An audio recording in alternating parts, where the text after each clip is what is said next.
20, 10, 9, 8, 7, 6, 5, 4, 3, 2, 1, 0. చల్లగా మీ చేతులు కళ్ళ మీద పెట్టుకోండి.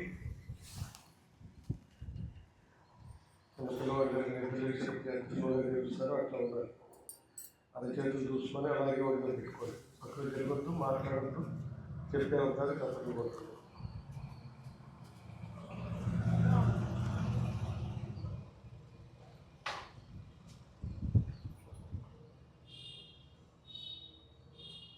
గమనించండి, ఏం జరిగిందో తెలుసుకోండి. మీకు మీరే మాట్లాడుకోకుండా లోపల ఇప్పుడు దాకా ఏం జరిగింది, ప్రాసెస్ ఏముంది.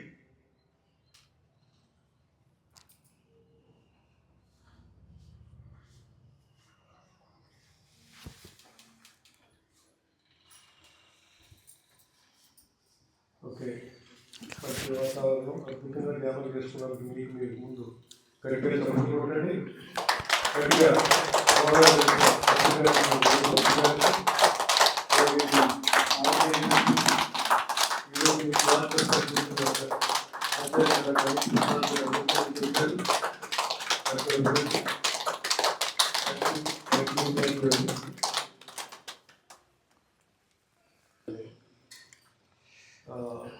పన్నెండులో 11లోనే 2 పిరమిడ్స్ కట్టాను. ఇంటి ముందు ఒకటి, ఇంటి పైన ఒకటి. పైకేమో నాకు, ఇంటి ముందు పబ్లిక్ వస్తాను. అప్పటి నుంచి ఇప్పటికి అదే కార్యక్రమం, రెండో కార్యక్రమం లేకుండా ఆధ్యాత్మిక కార్యక్రమాల్లోనే ఉన్నాం. నిరంతరం నేర్చుకుంటూ వీళ్ళైతే చెప్తూ అట్లా పనిచేస్తూనే ఉన్నాం అన్నమాట. అది నా డాక్టర్ గారు అభిప్రాయానికి దాదాపు నుంచి వచ్చారు. వారు ఒంగోలు దగ్గర సంతనూతలపాడు వారి గ్రామం, సొంత ఊరని. గుంటూరులో వస్తే పలకలూరులో వారి స్వగృహంలో ఉంటారు. ఆయన ఎండి జనరల్ మెడిసిన్ డాక్టర్గా ఆయన అక్కడ రిటైర్మెంట్ తీసుకొని ఒక వ్యాపారిగా జర్నీ మొదలుపెట్టి గుంటూరులో పురుగు మందుల వ్యాపారం పెట్టి, తర్వాత ఒంగోలు వచ్చి స్కూల్ పెట్టి 20 మందితో 650 మంది 800 మంది స్టూడెంట్స్ ఆదిత్య పబ్లిక్ స్కూల్ ఏదో పెట్టి, తర్వాత మళ్ళీ అమెరికా వెళ్ళి వెనక్కి వచ్చి 40 సంవత్సరాల వయసులో ఎంబీఏ చేశారు. ఆయన జాయిన్ అయ్యారు. అదే ఇద్దరికి 5 సంవత్సరాలు పట్టింది. అమెరికా వెళ్ళి ఎండి జనరల్ మెడిసిన్ రాసి ఒడ్డునెక్కేసరికి 50 ఏళ్ళు పట్టింది. 65 సంవత్సరాల వయసు మళ్ళీ ఆ వృత్తి ఆపి భారతదేశం వచ్చి చక్కగా ఈ కార్యక్రమాల్లో అవేర్నెస్ ప్రోగ్రామ్ చెప్పడానికి వారు ఏంటంటే చెన్మయ మిషన్ పరంపరలో స్వామి బోధానంద సరస్వతి గారి శిష్యుడు. అక్కడ డెట్రాయిట్లో ఆశ్రమం ఉంటుంది అమెరికాలో. ఆ ఆశ్రమానికి ఉపాధ్యక్షుడిగా చేశారు. రాస్తారు కవి. అలాగే భగవద్గీత బ్రహ్మసూత్రాలన్నీ అధ్యయనం చేశారు. అక్కడ చేసి గీతా ప్రసాదం భగవద్గీత రాశారు. కాకపోతే ఇప్పుడు ఇక్కడ చక్కగా ఈ 40-50 రోజుల నుంచి రోజు చెప్తానే ఉన్నారు. ఇటు వెళ్ళినా కూడా బాగా. మళ్ళీ రేపు 1 తారీఖు ఊరు వెళ్ళి అమెరికా వెళ్ళిపోయి మళ్ళీ 2-3 నెలల్లో ఎండాకాలం పోగానే మళ్ళీ వస్తారు. ఇక్కడే ఉంటారు. ఇక్కడ ఏంటంటే మెడిటేషన్ మనకొండ ధ్యాన మార్గంలో ఉన్న వారందరూ కూడా వింటున్నారు, అడగటం లేదు. చెప్పేవారికి ఏమి విన్నారో తెలియదు, వాళ్ళు ఎంత మట్టుకు అర్థం చేసుకున్నారో తెలియదు, అసలు వాళ్ళకి ఏమి చెప్పాలో తెలియదు. అడగకపోతే మనం ఏమి నేర్చుకుంటున్నట్లు అసలు మనం ఇక్కడ కుటుంబంలో ఉంటూ, కుటుంబ వ్యవస్థ గ్రామ వ్యవస్థలో ఉంటూ, సమాజంలో ఉంటూ మనకి ఏం అవసరమో అన్నీ ప్రాపంచికంగా తెలుసు. కానీ వాటిని పరిష్కరించే మార్గంలో ఆధ్యాత్మికంగా చాలా స్పీడ్గా పరిష్కరించుకోవచ్చు. మామూలుగా మనకు ఒక వ్యవహారం వస్తే 10 సంవత్సరాలు పట్టేది 10 రోజుల్లో ఆధ్యాత్మికంగా కనుక అప్లై చేస్తే 10 రోజుల్లో కూడా సాల్వ్ అవుతాయి. అది ఎలా చేసుకోవాలి, దానికి సంబంధమైన సంకల్పాలు ఎలా పెట్టుకోవాలి, ఎలా దాన్ని సిద్ధించుకోవాలి, అవన్నీ కూడా అడిగి తెలుసుకుంటే కానీ ఎక్కదు. అడగట్లేదు అంటే ఏ ఊరెళ్ళినా ధ్యానం చేయట్లేదని అర్థం అని మా అనుభవం. ధ్యానం చేసిన వాళ్ళు ఎవరికైనా కొన్ని అనుభవాలు వస్తాయి. ఒళ్ళు పరువెక్కినట్టుగానో, తేలికైనట్టుగానో, లేకపోతే ఒళ్ళు నొప్పులు రావటం, కడుపులో మంటలు పెరగటం, ఎలర్జీస్ పెరగటం, లేకపోతే తలనొప్పులు పెరగటం, జ్వరాలు రావటం, ఇవన్నీ జరుగుతాయి. అంటే ఒక హోమియో మెడిసిన్ వేస్తే పెరిగి తగ్గింది, డ్రగ్ సూట్ అయితే కరెక్ట్గా ఏమంటే తగ్గిపోతుంది. ఇది కూడా హోమియో మెడిసిన్ దానికన్నా పవర్ఫుల్ ధ్యానం అనేది. మన ఒంట్లో జబ్బులు బయటికి వేసి తగ్గించుంది తొందరగా. కొంతమందికి గత జన్మ కర్మల నుంచి వచ్చిన వాళ్ళందరూ కూడా అది తీరిపోయి ఉంటే ఇక ఆ బాధలేమి రావు, వస్తాయి. ఆ రాగానే ఏం చేస్తున్నాం అంటే మనం ఈ ఒళ్ళెప్పులు నేను బళ్ళెళ్ళు పోయి తిని పడుకొని నిద్రపోతున్నాం. అట్లా చేయకూడదు, ఒక జీవితం వ్యర్థమైనట్టే. అవన్నీ తెలుసుకోవాలంటే మీరు అడిగితే కానీ వారు చెప్పలేదు. భగవద్గీత ఏం చెప్పింది, లేకపోతే ఇంకోటి ఏం చెప్పింది, సైంటిఫిక్ రుజువులతో సహా చెప్పగలరు. కానీ దాన్ని వాడుకోవట్లేదు. ఇవాళ మరి ఈ గ్రామంలో ఈ వెంకట్రావు గారు పిలిచినందుకు మీరన్నా వాడుకుంటారా? దీని ఒక్కదానికన్నా నోరు తిరిగి చెప్పండి అమ్మ, నవ్వకుండా. వాడుకుంటారా? అడుగుతారా? ఒకవాటి సై ఫీల్ కావద్దు. ఎందుకంటే ఒంటరిగా అడుగుతుంటారు వచ్చి. 10 మందిలో అడిగితే ఏమైందంటే అందరికీ ఉపయోగపడి అర్థమైంది. అందుకని మనస్ఫూర్తిగా మీరు క్వశ్చన్లు ఒక అర్ధగంట చెప్పి మిగిలిన అడగమని చెబుతాం. అడిగిన కాడి నుంచి మళ్ళీ ఒక్కొక్కటి అర్ధగంట పట్టవచ్చు, 30 గంట పట్టవచ్చు. అడిగితేనే కరెక్ట్గా వెళ్తుంది ఎవరికైనా, అంతే కదా. మీ దారి మీది, ఆయన దారి ఆయనది, నా దారి నాది అన్నట్టు ఉండకుండా మీరు అడిగితే పర్ఫెక్ట్గా మీకేం కావాలో వస్తుంది, అంతే కదా. అందుకని వాడుకుంటారని మనస్ఫూర్తిగా కోరుకుంటూ ఇక డాక్టర్ గారికి ఇస్తున్నాను. మొట్టమొదటిసారిగా మన గురువు అయినటువంటి బ్రహ్మర్షి పితామహ పత్రిజీ గారికి ఆత్మ ప్రణామం సమర్పించుకుంటాం. ఈరోజు క్లాసు ప్రారంభిద్దాం. ఈరోజు మొట్టమొదటిసారిగా నన్ను ఆహ్వానించినటువంటి వెంకట్రావు గారికి కృతజ్ఞతలు తెలుపుకుంటూ, అందరికీ విచ్చేసినటువంటి మీ అందరికి కూడా నా కృతజ్ఞతలు తెలుపుకుంటూ. వినిపిస్తుందమ్మా బాగానే? మైక్ లేకపోయినా వినిపిస్తుందా? ఇది బాగుందా? ఇది బాగుందా? ఇది ఏమ్మా పర్లేదా? ఆయన వాయిస్ సూట్ అవుతుందో లేదు, నేనైతే అరుస్తా. మాట్లాడుతుంది కట్టేద్దాం. ఏమ్మా వెనకవాళ్ళు లేకపోయినా మైక్ పెట్టమంటారా? ఎందుకో తెలుసా, ఇడుపులపాడు నేను ఇదివరకు చాలాసార్లు వచ్చాను. ఇప్పుడు తెలుసా,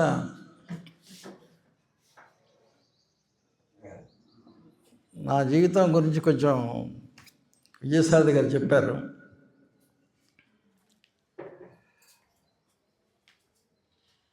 నేను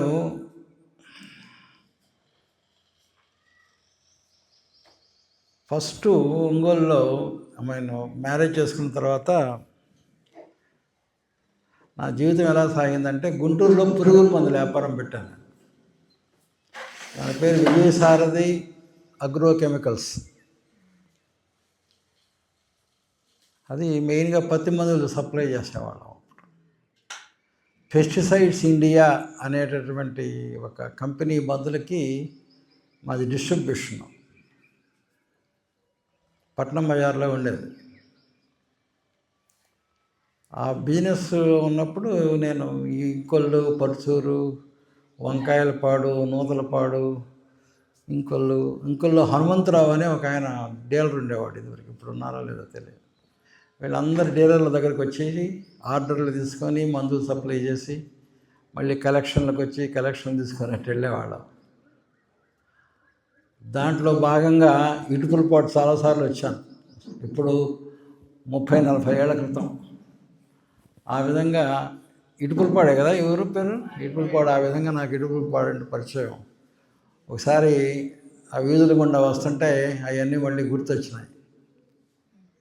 అందుకని ఇటుకలపాడుతో నాకు ఉన్నటువంటి సంబంధం అది. పోతే మీరందరూ ఈరోజు చాలామంది అందరూ పిరమిడ్లు పెట్టుకొని జ్ఞానం చేస్తున్నారు. నాకు చాలా సంతోషంగా ఉంది. నేను ఇన్ని చోట్లకి వెళ్ళినా కూడా పిరమిడ్లు పెట్టుకొని ధ్యానం చేసేటువంటి వాళ్ళు చాలా తక్కువ మంది. ఇంకొక విషయం ఏంటంటే, మేము వచ్చామండి అని చెప్పి వారికి పిలిచినప్పుడు వారు పిరమిడ్ పెట్టుకొని వీధులేమట మా దగ్గరికి వచ్చేసారు. అంటే అది సామాన్యంగా ఎక్కడికైనా వెళ్ళేటప్పుడు పిరమిడ్ తీసేసి బయటకు వస్తాం. వారు పిరమిడ్ పెట్టుకొని మమ్మల్ని రిసీవ్ చేసుకోవటం అని చెప్పి బయటకు వచ్చారు. నాకు చాలా సంతోషం.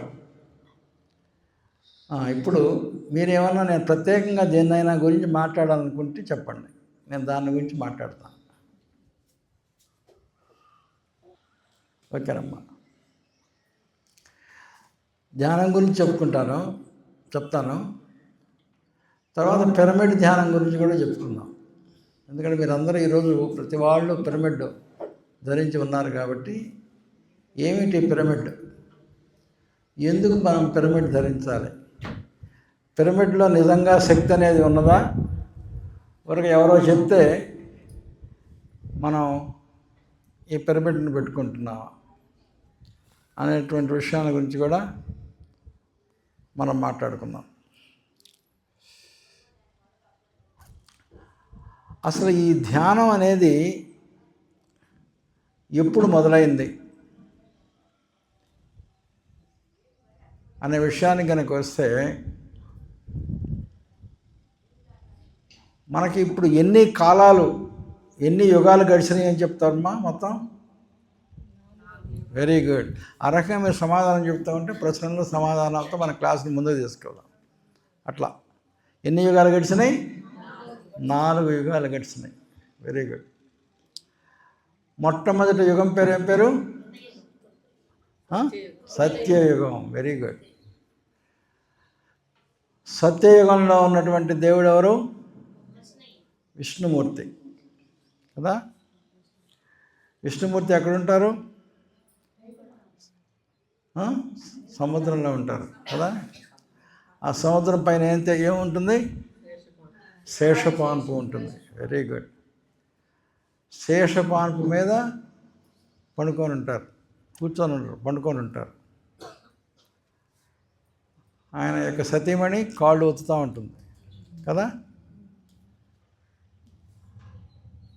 విష్ణుమూర్తి ఏం చేస్తుంటాడు చూసారా ఎప్పుడన్నా? Very good. ఎవరమ్మా అవి చెప్పింది? చేతులు ఎత్తండి. వెరీ గుడ్ అమ్మా. అందరికి ఒకసారి చప్పట్లు కొట్టండమ్మా. Very good. అట్లా ఉంటే క్లాస్ బాగా సాగుద్దమ్మా. నేను ఒక్కనే మాట్లాడితే మీరేం అనుకుంటే ఉండదు. చక్కగా అద్భుతం. యోగ నిద్రలో ఉంటాడు. ఆ యోగ నిద్రకే మరి యొక్క పేరేంటి? ధ్యానం. అంటే ఈ ధ్యానం గురించి ఈ పత్రిజీ గారు గత 15-20 సంవత్సరాల నుంచి చెప్పింది కాదు, కలియుగంలో మొదలైంది కాదు, ద్వాపర యుగంలో మొదలైంది కాదు, త్రేతాయుగంలో మొదలైంది కాదు, సత్యయుగం నుంచి వస్తున్నటువంటి ఇది ఈ ధ్యానం అనేటటువంటి విషయం ఏమ్మా. కాబట్టి మనమే కాదు, మనందరికీ దైవమైనటువంటి విష్ణుమూర్తి కూడా ధ్యానం చేశాడు. ఓకే. ఈ యుగం పేరు ఏం పేరమ్మా? కలియుగం. మన కలియుగ దైవం ఎవరు? వెంకటేశ్వర స్వామి. మీరు తిరుపతి వెళ్తాం, ఇంత కట్టుబెట్టి ఇంత చాలా కష్టపడి వెళ్తాం. పైకి కొంతమంది నడిచి కూడా వెళ్తాం. అక్కడ మనల్ని ఎన్ని రోజులు ఎట్టు పెడతారో ధర్మదర్శనం కావాలంటే కనీసం 1-2 రోజులు పడుతుంది. ఎంతో కష్టపడి లోపలికి వెళ్తాం. రోజు చుట్టూ 10 రౌండ్లు, 20 రౌండ్లు, 30 రౌండ్లు గుడి చుట్టూ తిప్పి 12 గంటలు, 15 గంటలు, 18 గంటలు వెయిట్ చేయించి ఫైనల్గా గర్భగుడిలోకి వెళ్తాం. తీరా గర్భగుడిలోకి వెళ్తే ఆ యొక్క విగ్రహం ప్రత్యక్షమవుతుంది, కనిపిస్తుంది. తీరా విగ్రహం వైపు చూస్తే వెంకటేశ్వర స్వామి ఏం చేస్తుంటాడు?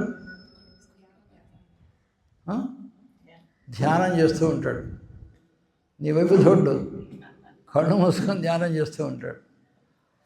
అందుకని ఆయన పైన నామాలు గట్టిగా పూసేస్తుంటారు. కలియుగ దైవం అనేటువంటి వెంకటేశ్వర స్వామి కూడా నువ్వు అంత దూరం చూడడానికి వెళ్తే ఆయన నిన్ను రోడ్డు కళ్ళు మూసుకొని ధ్యానం చేసుకుంటూ ఉంటాడు. అది కూడా కాదు, తమాషా ఏంటంటే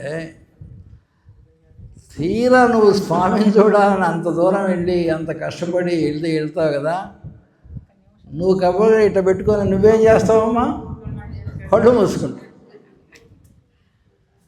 నువ్వు వెళ్ళి దర్శనం చేసుకోవడానికి కదా వెళ్ళింది. మరి నువ్వు అంత దూరం వెళ్ళి ఇంత ఖర్చు పెట్టుకొని వెళ్ళి ఇంత శ్రమపడి వెళ్ళి తీరా ఇంత రోజులు కష్టపడి ఇన్ని గంటలు కష్టపడి తిరిగి వెళ్ళి ఆయన కనుక ధ్యానం చేసుకున్నాగానే నువ్వేం చేస్తావు? చూడగానే కళ్ళు మూసుకుంటావు. అంటే కళ్ళు మూయటం అనేది కరెక్టా తప్ప? తప్పనే వాళ్ళు ఎంతమంది చెప్పండి? తప్పు లేదు. కళ్ళు తెరిచి స్వామిని చూడాలనుకునే వాళ్ళు ఎంతమంది? లేదు, కళ్ళు మూసుకోవడం కరెక్టు అనే తప్పు ఎవరెంతమంది? కరెక్ట్. ఎందుకో తెలుసా? లాగేస్తారు.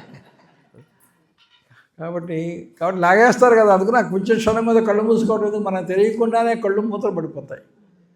అంటే మనకు తెలియకుండానే మనం ధ్యానంలోకి వెళ్ళిపోతాం. మనకు తెలియకుండానే మనం ధ్యానంలోకి వెళ్ళిపోతాం. అక్కడ జరిగేది అది. సరే, సత్యయుగం అయిపోయింది, కలియుగం అయిపోయింది, మధ్యలో 2 యుగాలు వచ్చినాయి. సత్యయుగం తర్వాత వచ్చిన యుగం పేరు ఏం పేరు? త్రేతాయుగం. Very good. త్రేతాయుగంలో ధ్యానాన్ని గురించి ఎక్కడైనా చెప్పబడిందా? త్రేతాయుగంలో ఏ కథను మనం అందరం వింది? రామాయణం కదా. రామాయణంలో రావణాసురుడి చేత అపహరించబడింది ఎవరు? సీతమ్మ వారు. సీతమ్మ వారిని తీసుకెళ్ళి రావణాసురుడు ఎక్కడ పెట్టాడు?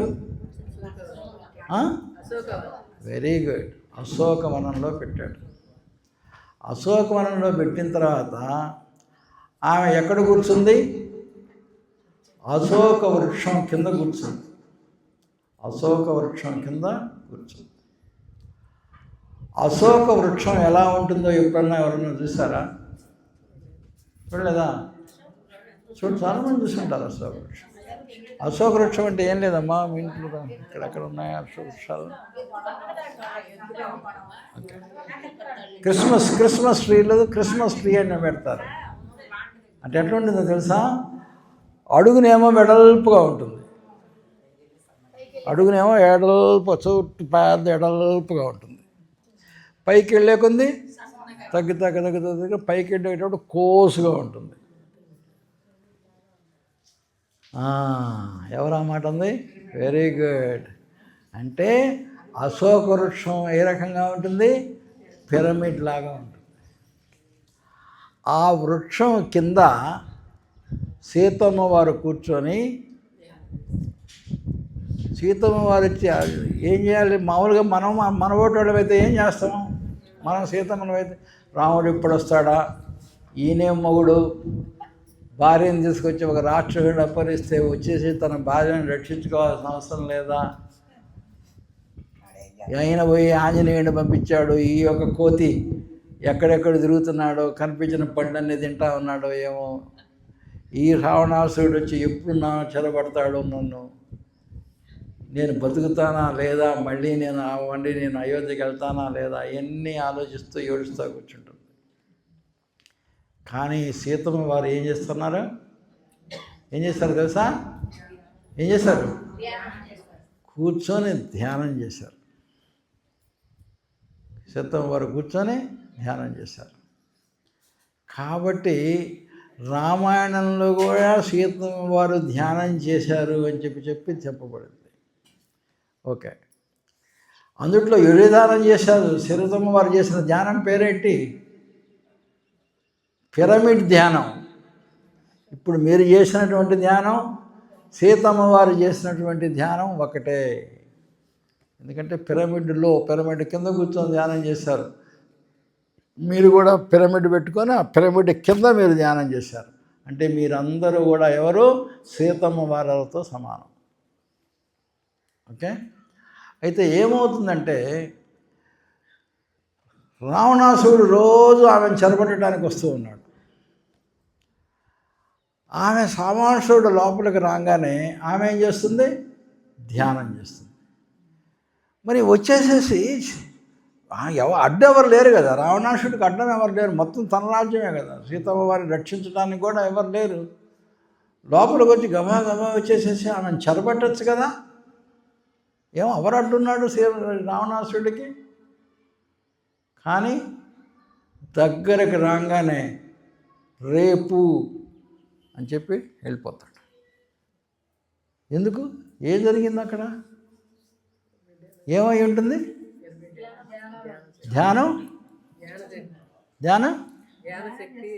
ధ్యాన శక్తి. ఆ ధ్యానంలో రగిలినటువంటి ఆ శక్తి రావణాసురుణ్ణి దగ్గరికి రాకుండా చేసింది. అంటే దాన్ని బట్టి మనకు అర్థమవుతుంది ఏంటమ్మా, ధ్యానం అనేది నీలో ఉన్నటువంటి ఒక శక్తిని ప్రజ్వలింపజేయటమే కాదు, నీ చుట్టూ ఒక ధ్యాన వలయాన్ని నీ చుట్టూ సృష్టిస్తుంది. నీ చుట్టూ ఒక ధ్యాన వలయాన్ని సృష్టిస్తుంది.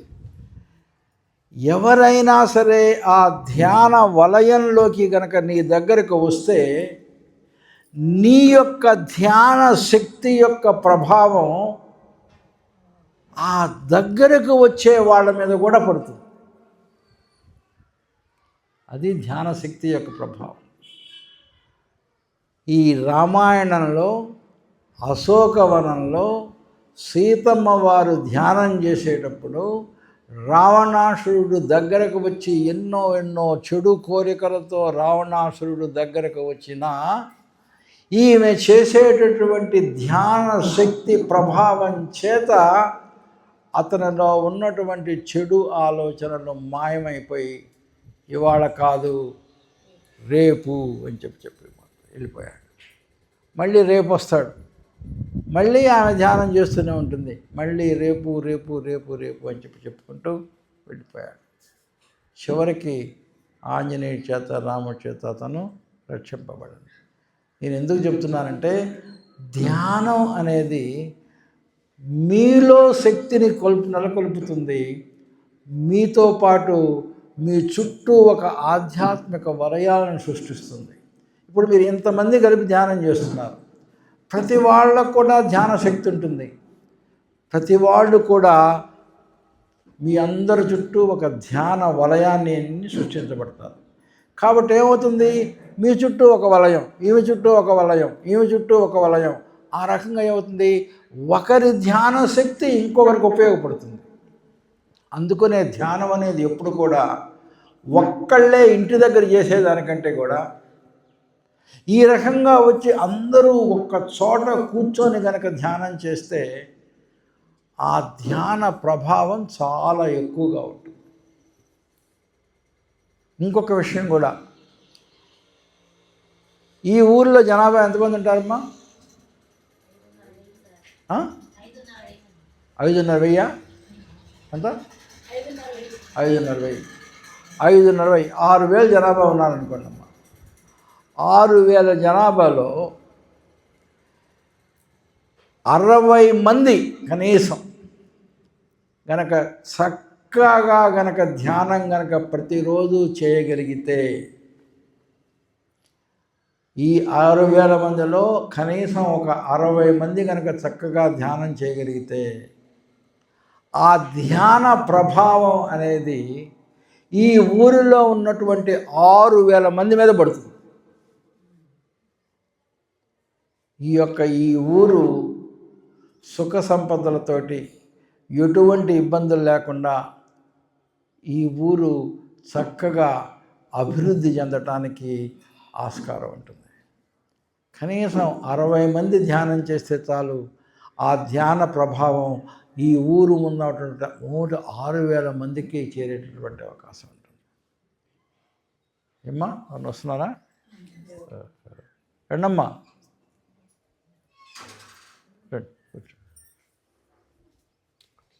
ఇక్కడ కూర్చోండమ్మా, ఇక్కడ కూర్చోమ్మా.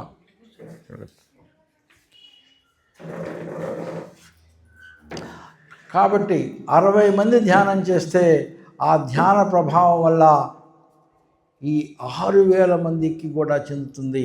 ఈ ఊరు చక్కగా అభివృద్ధి చెందటానికి అవకాశం ఉంది. ఇది నిజమో అని చెప్పడానికి ఎవరి కథ మనకి తెలుపుతుంది? సీతమ్మ వారి కథ మనకి తెలుపుతుంది. ఇకపోతే తర్వాత వచ్చినటువంటి యుగం పేరేంటి? ద్వాపర యుగం. ద్వాపర యుగంలో మనకున్నటువంటి దేవుడు ఎవరు? శ్రీకృష్ణుడు. శ్రీకృష్ణుడు ఎప్పుడన్నా సరే ధ్యానం గురించి చెప్పాడా? చక్కగా చెప్పాడు. భగవద్గీతలో 6వ అధ్యాయంలో ఆత్మ సంయమన యోగంలో ధ్యానం ఎలా చెయ్యాలి అనే విషయం చాలా చక్కగా చెప్పబడింది శ్రీకృష్ణుడి చేత. శ్రీకృష్ణుడి చేత ఆ యొక్క శ్లోకాలను గనక మనం చదివినట్లయితే ఈ ఆనాపానాసతి ధ్యానం మిమ్మల్ని చేత చేపించారు కదా, ఎలా చేయాలి అని చెప్పి మీకు చెప్పారు కదా. కాబట్టి ఈ ఆనాపానాసతి ధ్యానం ఏ రకంగా చెయ్యాలో ఆ విధమైనటువంటి విషయం శ్రీకృష్ణుడు భగవద్గీతలో 6వ అధ్యాయంలో ఆత్మ సంయమన యోగంలో చెప్పినటువంటి ధ్యాన పద్ధతి రెండూ కూడా ఒక్కటే. నేను కూడా చాలా వేరే రకమైనటువంటి ధ్యానాలు చేశాను ఇదివరకు.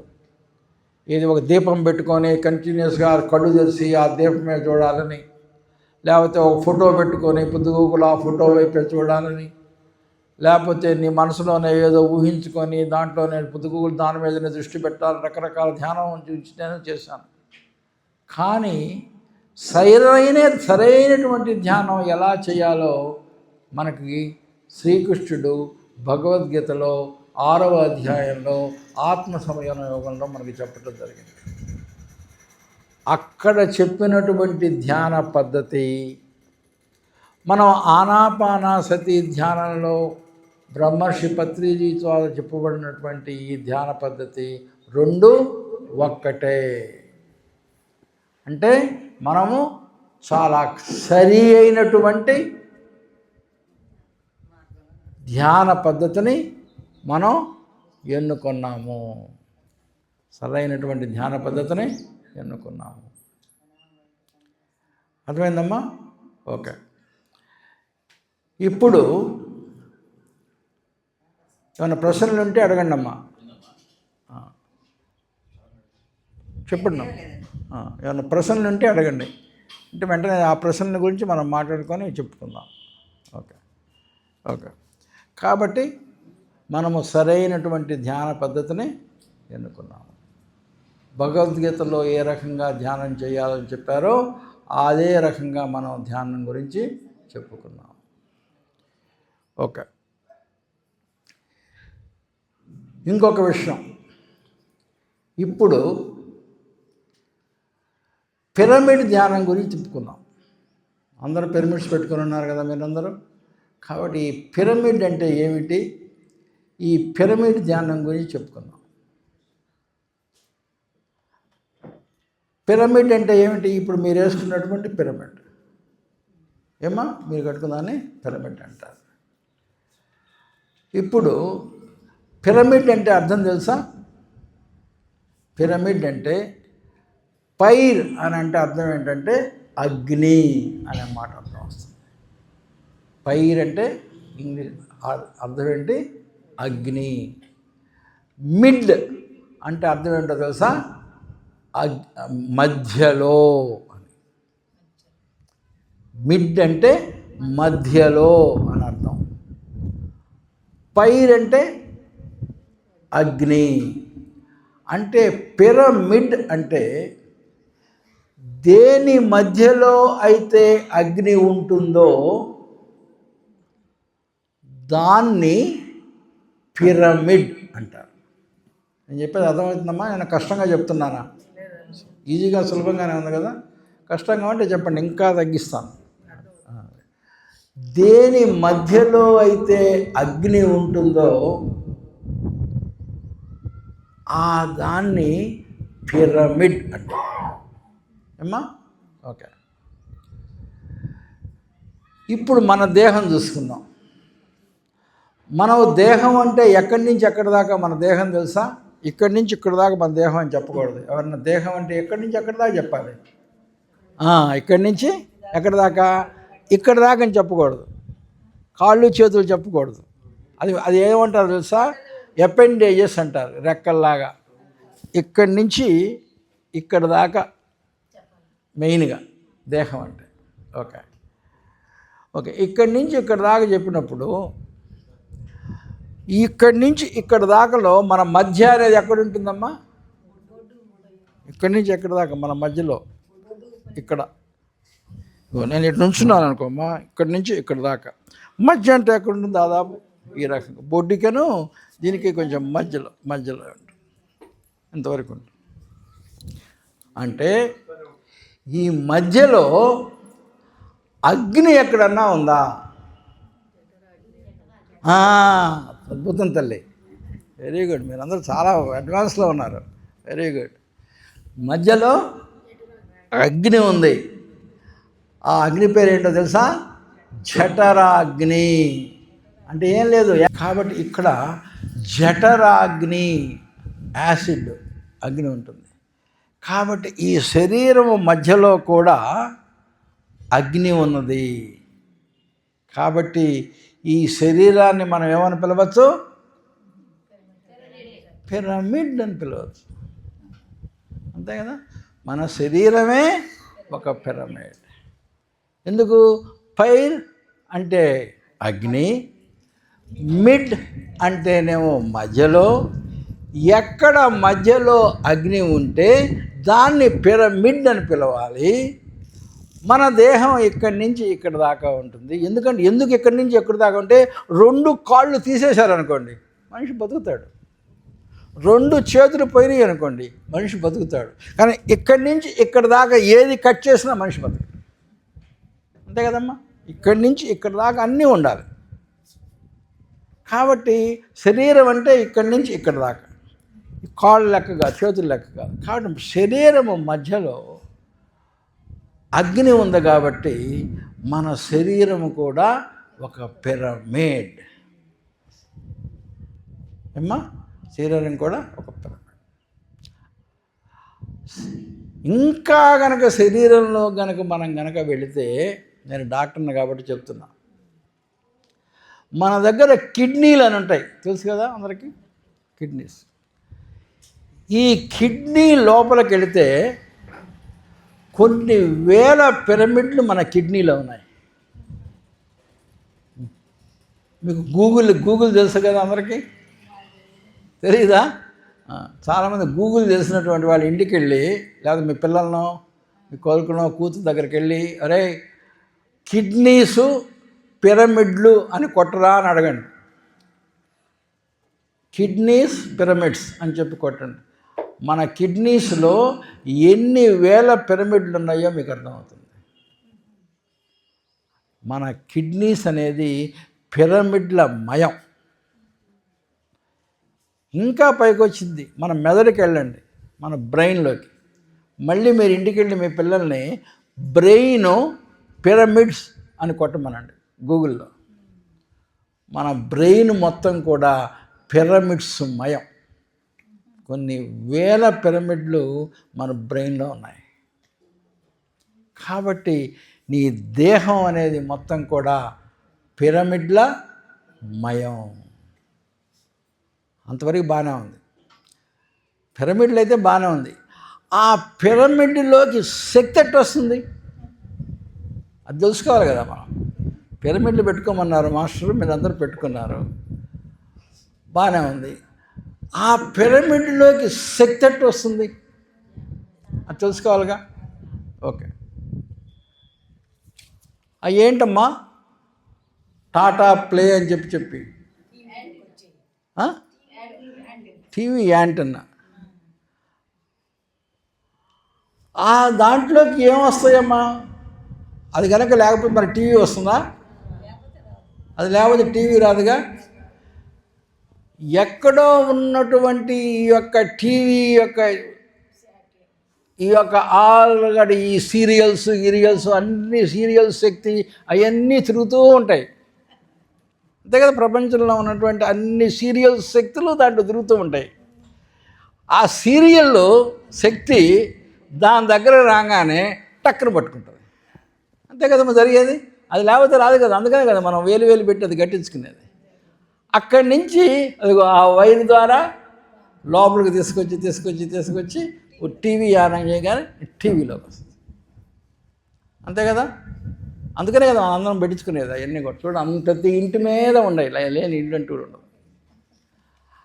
అట్లానే కొంతమంది సోలార్ ప్యానల్స్ విన్నారు కదా మీరు, అందరు సోలార్ ప్యానల్స్ పెట్టించుకుంటారు. సోలార్ ప్యానల్స్ పెట్టుకుంటే ఏమవుతుందమ్మా, సూర్యుడి యొక్క శక్తి ఆ సోలార్ ప్యానల్స్ లాక్కొని ఒక వైరు ద్వారా ఆ సూర్యుడి యొక్క శక్తిని ఆ సోలార్ ప్యానల్స్ లాక్కొని దేనిగా మారుస్తున్నాయి, విద్యుత్ శక్తిగా, ఎలక్ట్రిసిటీగా మార్చేసేసి మన ఇంట్లో ఫ్రిడ్జ్లు, టీవీలు, హీటర్లు, మిక్సీలు అన్నీ పెట్టి వాడుకుంటున్నాం. అర్థం కదా. ఓకే,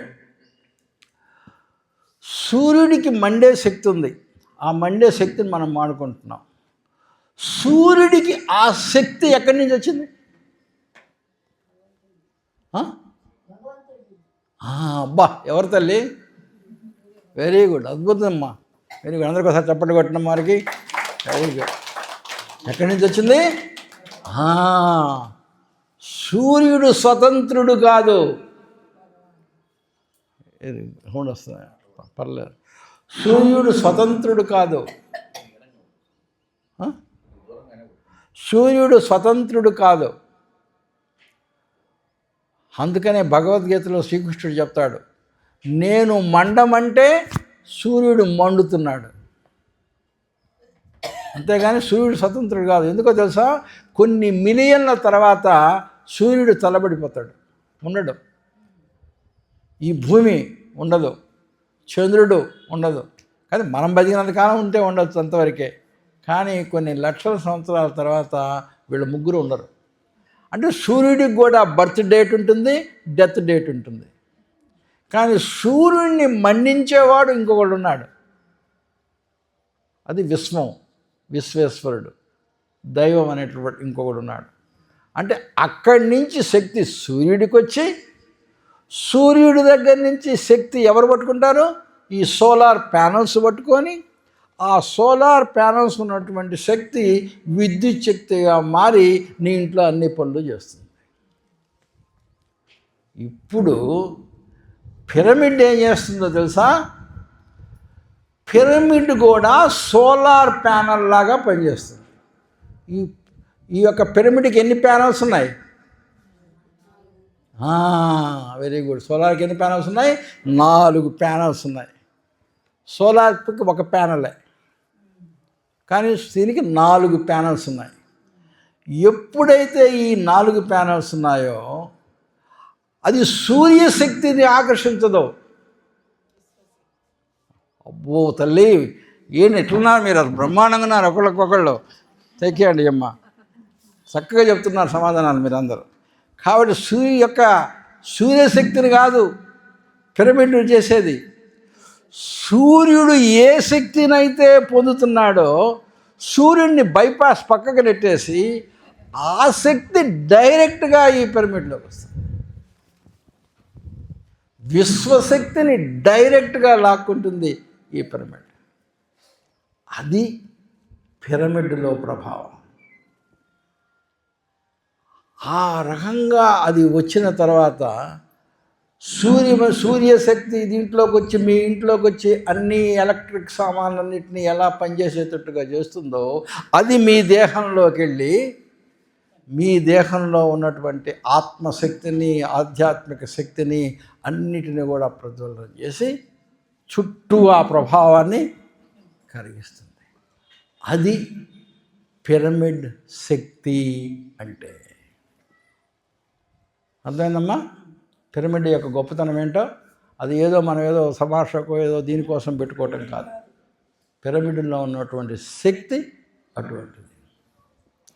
ఇంకొంచెం ముందుకు వెళ్దాం. దేవాలయాలు చూద్దాం. ఎక్కడైనా దేవాలయాలు చూడండి అమ్మా, ఏ ఆకారంలో ఉంటాయో కింద వెడల్పుగా ఉంటాయి, పైకి వెళ్ళే కొద్ది తగ్గుతున్నాయి. కాబట్టి ఏ ఆకారంలో ఉంటాయి? పిరమిడ్ ఆకారంలో ఉంటాయి. ఎందుకు పిరమిడ్ ఆకారంలో కడతారో తెలుసా? ఓకే, పిరమిడ్ ఆ ఆకారంలో కడితే నేనేం చెప్పాను? విశ్వశక్తిని ఆకర్షించేటటువంటి గుణం పిరమిడ్కు ఉంటుంది. ఓకే, మనం ఏం చేస్తాం? మహాబలిపురం వెళ్తాం. మహాబలిపురంలో మంచి బండరాయిని సెలెక్ట్ చేసుకొని అక్కడ ఒక శిల్పిని పట్టుకొని, మా ఊళ్ళో ఒక రామాలయమో కృష్ణాలయమో లేకపోతే ఏదో ఒక ఆలయం కడుతున్నా, మా దానికి ఒక విగ్రహం కావాలి అని చెప్పి ఆ మహాబలిపురంలో ఒక శిల్పికి చెప్తాం. వాడు ఏం చేస్తాడు? దాని మీద కాలు పెట్టి దాన్ని శుద్ధితో కొట్టి చేసి దాని ఇష్టం వచ్చినట్టు అది చేసేసి ఒక 6 నెలల తర్వాత ఒక విగ్రహాన్ని తయారు చేసి, సార్ మీ విగ్రహం రెడీ అయింది సార్, తీసుకెళ్ళిపోండి అన్నాం. అది వెళ్ళి రాళ్ళు పెట్టి తొక్కి కాళ్ళతో తొక్కి చేతులతో తొక్కి లారీ మీద పడేసి అది చేసి తీసుకొచ్చి వాడు ఇక్కడ అన్లోడ్ చేసేస్తాడు. దాన్ని తీసుకొచ్చి బజార్లో పడేస్తాం. ఆ బజార్లో పడేసినటువంటి విగ్రహాన్ని అందరం ఎత్తుకొని మోసేసి తీసుకెళ్ళి ఎక్కడ పెడతాం? గర్భగుడిలో పెడతాం. గర్భగుడిలో పెట్టేసి పూజలు చేస్తాం. మహాబలిపురంలో ఉన్నటువంటి ఒక బండ రాయి గర్భగుడిలోకి వచ్చి చేస్తే ఏమైపోతుంది? విగ్రహంగా మారిపోతుంది. రాయే కదా. మరి ఈ విగ్రహానికి ఏమొస్తుంది? విపరీతమైనటువంటి శక్తి వస్తుంది. ఆ మహాబలిపురంలో ఉన్నప్పుడు రాయికి మనం దండం పెట్టుకోం, కానీ ఇక్కడ విగ్రహం ఆ గర్భగుడి దగ్గరకు వస్తే పూనకాలు వచ్చేస్తాయి కదా. ఎక్కడి నుంచి వచ్చిందండి ఆ విగ్రహానికి అటువంటి శక్తి? మొన్నటిదాకా బండరాయి ఈరోజు గర్భగుడిలో కూర్చోగానే ఒక దైవ శక్తిగా మారిపోయింది. ఎక్కడి నుంచి వచ్చిందో తెలుసా? పిరమిడ్ శక్తి ఆ యొక్క విగ్రహానికి దైవ శక్తినిచ్చింది. అర్థం కదా? అందుకని నువ్వేమవుతావు? ఎప్పుడైతే పిరమిడ్ శక్తి ఉంది కదా, అప్పుడేమవుతుంది? దాని చుట్టూ దాని యొక్క, ఇందాక మీకు చెప్పాను కదా, పిరమిడ్ శక్తి తన చుట్టూ కూడా ఆ యొక్క విగ్రహం చుట్టూ కూడా కొంత దూరం వరకు ఆ ప్రభావం ఏర్పడుతుంది. అంటే ఆ గర్భగుడి బయట వైపుకి కూడా దాని ప్రభావం ఏర్పడుతుంది. అందుకని మనం ఏం చేస్తాం? మనల్ని గర్భగుడిలోకి రానిస్తారా? రానియరు. అందుకని మనం ఏం చేస్తామో తెలుసా? గుడి చుట్టూ తిరుగుతాం. ఎందుకు గుడి చుట్టూ తిరిగేది? ఎందుకు తెలుసా? ఆ సెంట్రల్లో ఉన్నటువంటి పిరమిడ్ శక్తి దాంట్లోకి వచ్చి మీ చుట్టూ ధ్యానం ఏ రకంగా ఏర్పడుతుందో చుట్టూ కూడా ఆ ప్రభావం ఏర్పడుతుంది. ఆ ప్రభావానికి నువ్వు కూడా లోను కావాలి అనే ఉద్దేశంతో పిరమిడ్ గుడి చుట్టూ ప్రదర్శన చేస్తాం. ప్రదర్శనలు చేసి లోపలికి వచ్చిన తర్వాత అక్కడి నుంచి కూడా ఆ యొక్క పిరమిడ్ శక్తి యొక్క ప్రభావం అన్ని వైపుల నుంచి తగులుతుంది. నీకు అప్పుడు గోడలు లేకుండా డైరెక్ట్గా మధ్యలో లేదు కాబట్టి అక్కడికి చూడంగానే నీకు రాకముందు ఎటువంటి చెడు ఆలోచనలు వచ్చినా కూడా అక్కడికి వచ్చిన తర్వాత ఒక ధ్యానిగా మారిపోతాం. ఏమ్మా, అర్థమైనంతవరకు? ఓకే. ఇప్పుడు ధ్యానం ఏం చేస్తుందమ్మా? ధ్యానం చేస్తే మనం ఏమవుతాం?